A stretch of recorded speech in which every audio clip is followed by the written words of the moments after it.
கட்சி தொண்டர்களுடைய அயராத உழைப்பு, அதன் மூலமாக கிடைத்திருக்கக்கூடிய உற்சாகம்,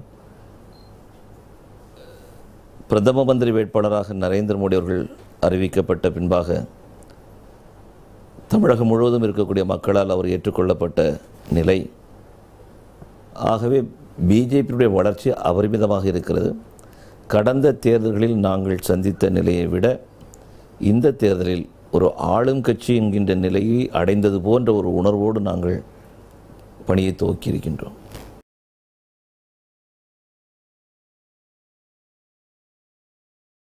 தமிழர்கள் மீது கேப்டன் அவர்கள் வைத்திருக்கக்கூடிய மரியாதை, தமிழ்நாட்டினுடைய வளர்ச்சி, இந்த இரண்டையும் வைத்து நாம் பார்த்தோம் என்று சொன்னால் நிச்சயமாக காங்கிரஸ் கட்சியோடு போவதற்கான எந்த வாய்ப்பும் கிடையாது. அடுத்ததாக ஊழல் எதிர்ப்பு. ஊழல் எதிர்ப்பிலே இன்று நாடு முழுக்க இருக்கக்கூடிய அனைத்து கட்சிகளும் ஊழலை எதிர்ப்பதும் காங்கிரஸை எதிர்ப்பதும் சமம் என்கின்ற நிலையை எடுத்து நடவடிக்கைகளில் இறங்கியிருக்கிறார்கள். ஆகவே கேப்டன் அவர்களும் நிச்சயமாக ஊழல் எதிர்ப்பு என்கின்ற மாநாட்டை நடத்திவிட்டு காங்கிரஸோடு செல்லுகின்ற ஒரு சிந்தனையில் இருக்க மாட்டார் என்பது எங்களுடைய கருத்து.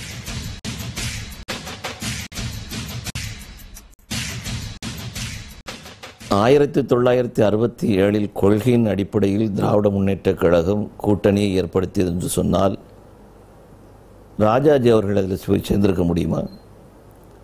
ராஜாஜி அவருடைய கொள்கையை ஏற்றுக்கொண்டுதான் திமுக வழிநடக்கும் என்கின்ற நிலை எடுத்திருந்தால் அவர்கள் சேர்ந்திருக்க முடியுமா? கொள்கை என்பது வேறு, தேர்தல் என்பது அந்த தேர்தலை பொறுத்த மட்டும் எதை செய்ய வேண்டும், யாரை வெற்றி பெற வைக்க வேண்டும், அதுக்காக தான் நடக்கக்கூடியது. அதனால் இந்த தேர்தலில் நரேந்திர மோடி அவர்கள் வெற்றி பெற வேண்டும் என்பதற்காக யாரெல்லாம் விரும்புகிறார்களோ அவர்களோடு உறவை வைத்துக்கொள்ள பிஜேபி முயற்சி செய்கிறது. அவ்வளோதான்.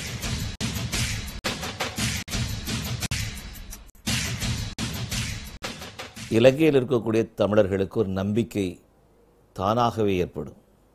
காங்கிரஸ் வீழ்ந்து விட்டது என்று தெரிஞ்ச உடனடியாகவே நரேந்திர மோடி அவர்கள் பிரதமராக வந்துவிட்டார் என்கின்ற செய்தியை அவர்களுக்கு ஒரு நம்பிக்கையை கொடுக்கும். ராஜபக்ஷ அவர்களுக்கு இந்திய பிரதமரை இனி இழுத்த இழுப்புக்கு வரமாட்டார் என்கின்ற ஒரு சிந்தனையை அவருக்கு உருவாக்க முடியும்.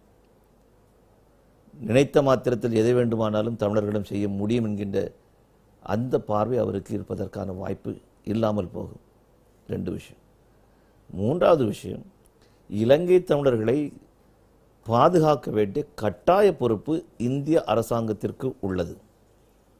இந்திய அரசாங்கம் பல ஒப்பந்தங்களை அவர்களோடு ஏற்படுத்தி இருக்கின்றார்கள். இதற்கு முந்தைய பிரதமர்களும் சரி மற்றவர்களும் ஏற்படுத்தி இருக்கின்றார்கள். அதன் அடிப்படையில் அங்கு இருக்கக்கூடிய மக்களுக்கு உரிமைகளை பெற்றுத்தர வேண்டிய கடமையில் நாம் இருக்கின்றோம். ஆகவே இந்திய அரசாங்கத்தினுடைய கடமையை செய்கின்ற வகையில் நிச்சயமாக நரேந்திர மோடி அவர்கள் செயல்படுவார்கள். அது இலங்கை தமிழர்களுக்கு பயனுள்ளதாக அமையும்.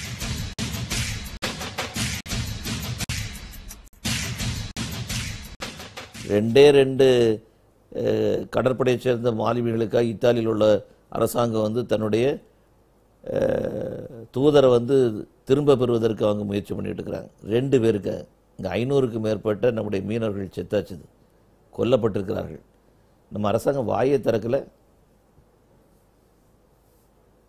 இந்த நிலை இருக்கக்கூடாது. எப்படி யூதர்கள் தன்னுடைய மண்ணை சேர்ந்த ஒரு அடி நிலம் கூட மற்றவருக்கு செல்வதற்கு அனுமதிக்க மாட்டாங்க.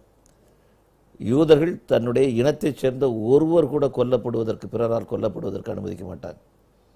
அந்த தன்மானம், சூடு சுரணை மானம் இந்தியர்களுக்கு இருந்தாக வேண்டும். நம்முடைய மீனவர்கள் நம்முடைய சொந்தம், அவர்கள் காக்க வேண்டிய கடமை இந்திய அரசாங்கத்துக்கு உண்டு.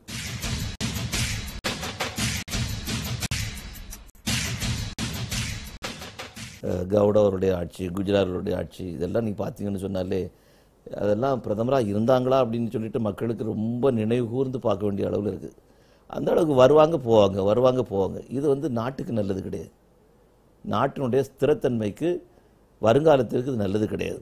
ஆகையினால 3ஆம் தரமாட்டு இருக்கக்கூடிய அந்த அணியை இன்னைக்கு ஏற்றுக்கொள்ளக்கூடிய மக்களுடைய மனநிலை இல்லை. அது கிடையாது.